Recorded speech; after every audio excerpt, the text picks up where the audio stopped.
কিছুদিন ধরে ভাবছি তোর একটা সেটেলমেন্ট দরকার। এই অসুখে পড়ার পরে মনে হচ্ছে সেটা আরো জরুরি। সেটেলমেন্ট মানে কি ধরনের সেটেলমেন্ট? সেটেলমেন্ট মানে ফাইনাল সেটেলমেন্ট আর কি, মানে বিয়ে।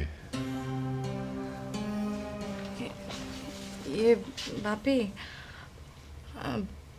এখন এসব না ভাবলে হয় না। মানে আমি বলতে চাচ্ছিলাম, আগে তুমি পুরোপুরি সুস্থ হয়ে নাও, তারপর না হয়। না রে মা, আমার কথা শোন, এখনই ভাববার সময়। তুই আর অমত করিস না, আমি বুড়ো হয়েছি। তুই তুই মত দিয়ে দে মা, আমি সব জোগাড় যন্ত্রে নেমে পড়ি, ভাবনাটা তাহলে আমার মাথা থেকে নেমে যায়। ঠিক আছে, তুমি যা ভালো মনে করো তাই করো। বাপি, কি মা? আমার মনটা খুব খারাপ, খুব খারাপ। আমি কিছুক্ষণ তোমার বুকে মাথা রেখে শুয়ে থাকি। কেন মা, কি হয়েছে? জানি না বাপি, কিচ্ছু জানি না।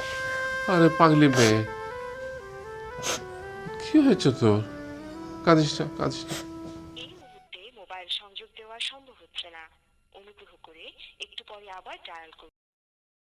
বারেক ভাই, নাফিস তো ফোন ধরছে না, ফোনটা বন্ধই করে রেখেছে কিনা। হয়তো কোনো কাজে ব্যস্ত আছে। ও তো সাধারণত এরকম করে না আমার সাথে। না, তোমার ওষুধ খাওয়ার সময় হবে। ওষুধ তো খাবো, কিন্তু বুঝলাম না।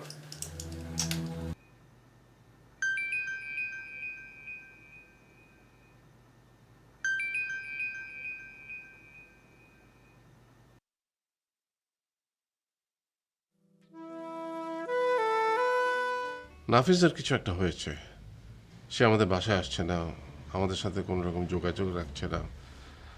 এমনকি সেদিন তুচ্ছ একটা ব্যাপার নিয়ে আমার সাথে কথা কাটাকাটিও করেছে।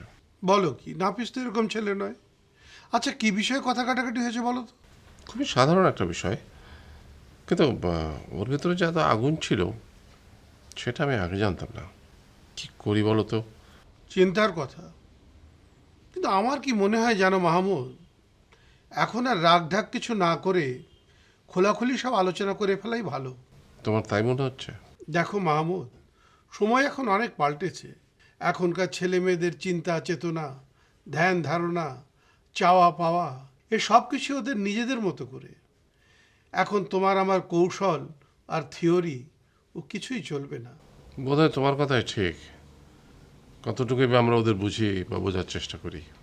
আমার কি মনে হয় জানো, আমার মনে হয় নাফিসকে ডেকে এনে তোমার এখন সরাসরি কথা বলাই ভালো।